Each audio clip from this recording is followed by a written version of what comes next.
Hey, welcome back. Another day, another vlog. Here we are again. We're doing it all every day for 182 days so far. Bit of a tough day. I actually got a fair bit done. Little buddy Jack off to childcare or TAFE, or not TAFE, school. So it's probably one day where we normally have date day, me and my lovely wife, but we just decided, well, we've got crap tons to do. There's no time like the present, let's get started. So we just ripped, teared and bust into a heap of jobs we mean and do around the house. Got a fair bit done, bit of manoeuvring, looking to sell the house, so we're trying to work out where we need to put stuff and what we need to do, stuff like that. I had to put the Floval Flyer back together. I sort of stripped it apart to give it a clean up. Got some B-roll done this afternoon on that, just waiting for the bearings to rock up. Hopefully Monday they should be here, and then I can get the rest of the video finished off. So yeah, looking all good for that. My beautiful girl, she's done me well.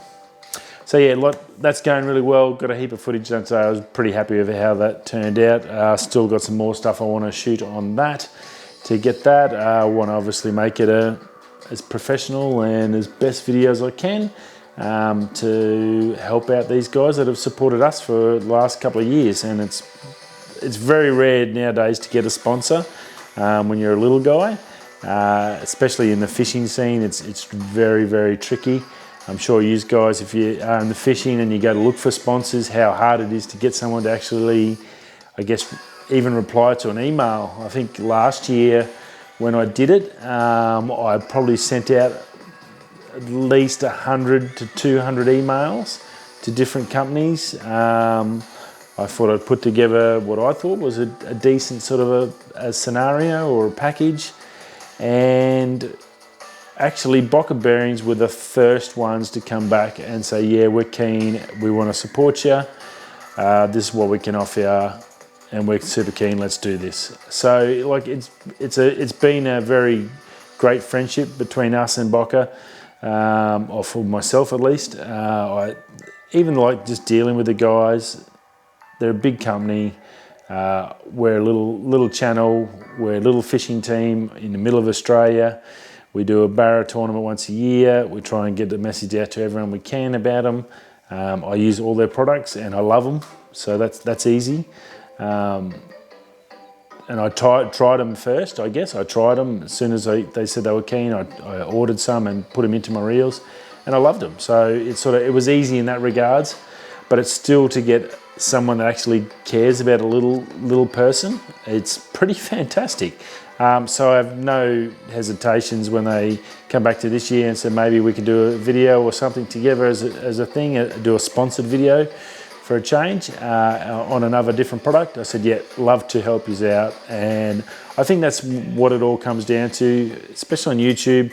I mean, it's easy. The big guys get everything, I guess, get the big guys thrown at them, but I'm sure they've all had to start with the little companies and work their way up. And it's learning how to deal with those companies and making sure that, like, you give them something to sell. I mean, they're not going to just, realistically, no one's silly enough just to give you money for nothing. You have to supply a service, and I'm hopeful that what I can do, and in the past, that I've provided that benefit back to Boca. I know they've given us some fantastic bearings. The bearings are awesome. I have nothing to complain about there. So, yeah, looking good. Pretty happy with how it's going at the moment. So, yeah, I'm feeling really positive about this one. I'm doing everything I can. I'm trying to work on my lighting, getting good B-roll so I can really make it sort of flow and get everything right for you guys, so you can get a good look at it and get a good look at their product and how it all works. So at the moment, until I get the bearings, I'm just waiting for the bearings to come in on Monday. Hopefully they should be here Monday, Tuesday this week. It's been about 2 weeks. Australian postal system's a little dicey now and then, especially coming from the States. But yeah, hopefully not too far away. So yeah, looking good for that at the moment. Got a couple other projects I can do in the meantime. I'll start into this weekend. I've got my Perth city photography, a bit of a jaunt, which was pretty cool. I've got that to do. I've got my bushwalk I've got a fair bit of stuff to get sorted, so very happy. Now, good news is I can't show you, I'll try and show you at the end. I'll pull the camera off and give you a bit of a glance. I've got a new tripod because I've had to move out of my room and I lost my room. And hopefully next time I go back to work, it's going to be from another state. I didn't want to have to carry my tripod backwards and forwards. It's that, I mean, it's only a little one. It was only like a $50, $60 one, I think. But it's done me pretty well. It's gone everywhere with me. I just thought, well, I'll leave one at work. I've got one there. I'll just get another cheap one for home. Down the road, when I start making money out of this, I can look at a nice, fancy, good as gold one. Well, eBay, where I live, that's where I get all my deals. I'm sure you've seen all the links below, the deals for eBay, and I think it's done me pretty well. I don't really see, at my level, that why paying heaps of money for something is just no benefit. I got what was supposed to be a no-name brand tripod, $50 Australian, so I wasn't expecting much. But the big feature on this was, it was 67 inches in height. That's why you're now looking down on me, because with the pole up, you can now look down, which is, I'm a 6'1" average height, I guess, Australian. So for that to be that tall with the camera on, it's just fantastic, bloody amazing. Super stoked with that. But what also it can do, it can tilt. So it tilts that top center bar, you can rotate that out and you've got a horizontal bar, which was why I bought it, because I thought that's fantastic if I want to do my landscape panoramas. So I can just lock it on and just slide it to the 3 different spots, get my three different bracketed shots, and also I can get 3 different, I can do my exposures, my focusing, get my focus point set up as well, all while it's locked and stable. And for $50, this is 10 times better than my old one. I shit you not. It's obviously a bit heavier and bigger. It's not really a travel type scenario, but it's fantastic. It's actually the Neewer brand, and they're a cheap brand out of China, but it is put together so well. It's got the degrees on the ball head. It's a good, it's like a 30-40 mil ball head, multiple adjustments. For even the ball head's got 2 lockout pins, so it's not just one holding, it's got 2 there to lock it, so you get that good firm grip. Super solid, big thick legs, so that extra stability. So for $50, you cannot go wrong. I'll chuck a link, just a link for this time, down for this one. If you want to check it out on eBay, I don't know if it was a deal or what, but it was $50 and that included freight. Just ridiculous price for a tripod. And I think this will last me a long time. No problems at all with it. Looks $1 million and it's doing everything I need to do, and it gives me that benefit of height and that side plane. I'll pull it off and give you a quick gander once we're finished. If I haven't finished, oh geez, I've rattled on already. Right, now I do have a gripe. Friday nights in our house, normally in a pizza night, I guess. When I come home, normally get one night a week with a bit of food. Normally just go and order Domino's. It's normally close by. They're always really good, fresh, quick, tastes good, and it's cheap. Cheap, quick feed, and got lunch tomorrow, magic. 7 goes I had tonight. It kept saying ring the store. I'd ring the store, which was their store, and I'd go to their voicemail saying it's full. Ring back later, nothing. Go to websites, different phones, different. I was honestly losing my shit. To the point where we were going to just go to just a random pizza joint and have to pay $20 more for probably realistically lesser quality of pizza, which is crazy considering Domino's. I finally got hold of another store, which in Domino's, and it was a different store. Went through the whole ordering process. I told them the issue, went through the whole ordering process. I said, oh, we don't deliver to you. You're out of our range. Okay, no worries. So what store would I have been? Oh, you would have been Beachboro, but that's now closed. That's why the phone was off, no one was answering, and you couldn't order on the app.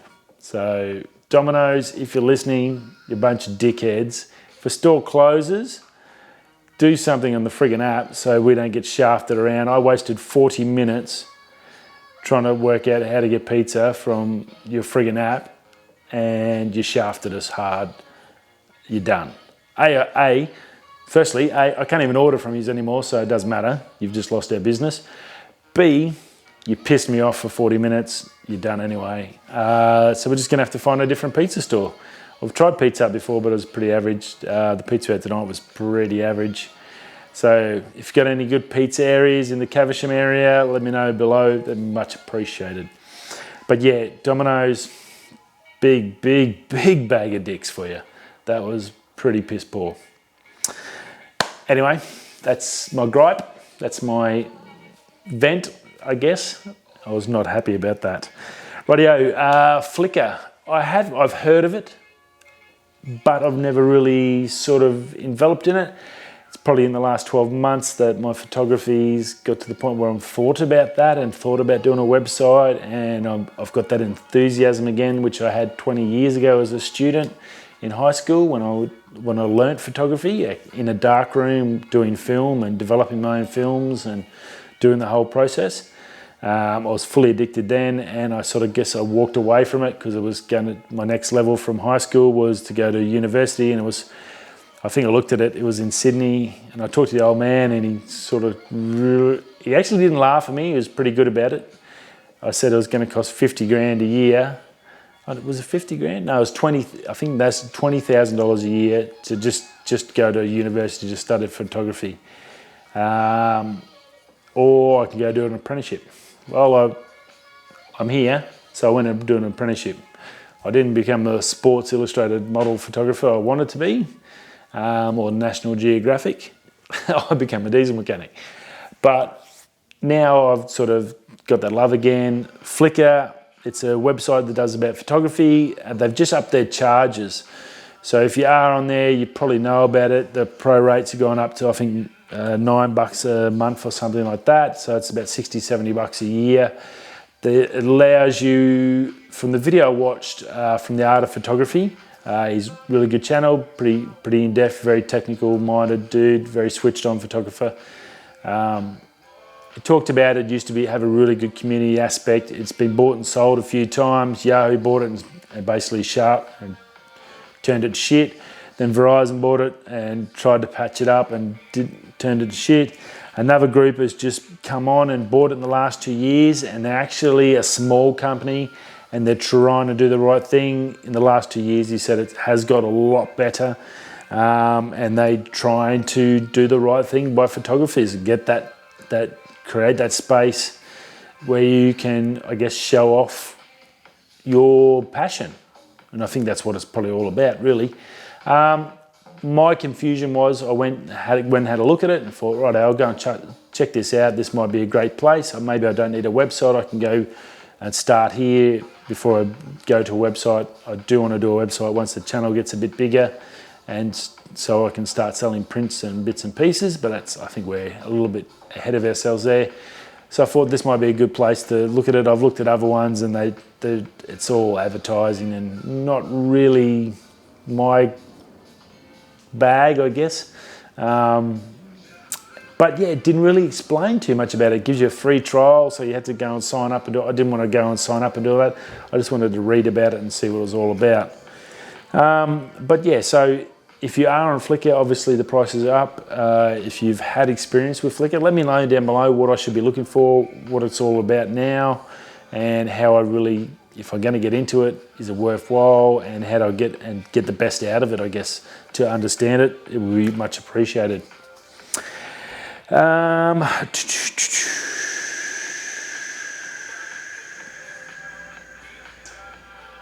What else are we going to do? Rightio, water cooled. Okay, Linus Tech Tips just hit 10 million subscribers. Congrats to him, fantastic job. Does some pretty cool stuff in the PC market, what he does in water cooling and trying to get the best out of everything and just doing crazy ideas and making them happen. And it's always, and I'm not a PC person, but I still enjoy watching what he does. He's got a fantastic charisma. He's got a great team about him, and the projects he undertakes are really always pretty entertaining. Even if I have no idea the technology side, it's still interesting to watch and see what it's all about. I guess it actually makes me feel like I understand a little bit more each time I watch him.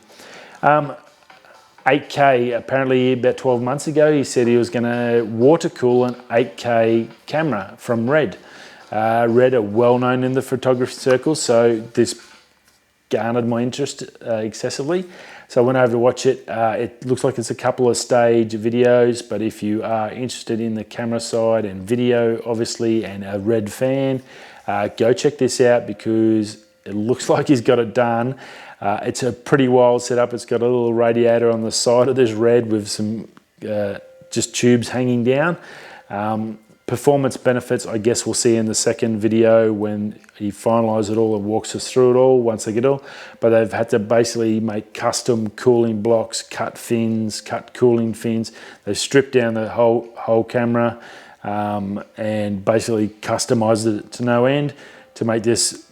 Basically, it'll sit on 35 degrees no matter how hard you're pushing this thing, which is pretty cool. Amazing bit of tech if you just shows you if you put your mind to something that anything's possible, and very, very cool that he was able to do that. A couple more things. Justin Trudeau, poor old Canadian Prime Minister, copped a fair bit of grief a while back for brown face, which doesn't really make any sense. I guess that's where I grew up. Growing up in Darwin, I guess it's probably not the best. I'm not the best person to talk about those aspects, but this poor guy from 20 years ago when he was in college did like an Arabian Nights thing and had brown on his face and copped a fair bit of heat over it. And to his credit, fessed up, owned up to it, and moved on. Donald Trump could learn a fair bit from him in that regards. And he's come under fire yet again.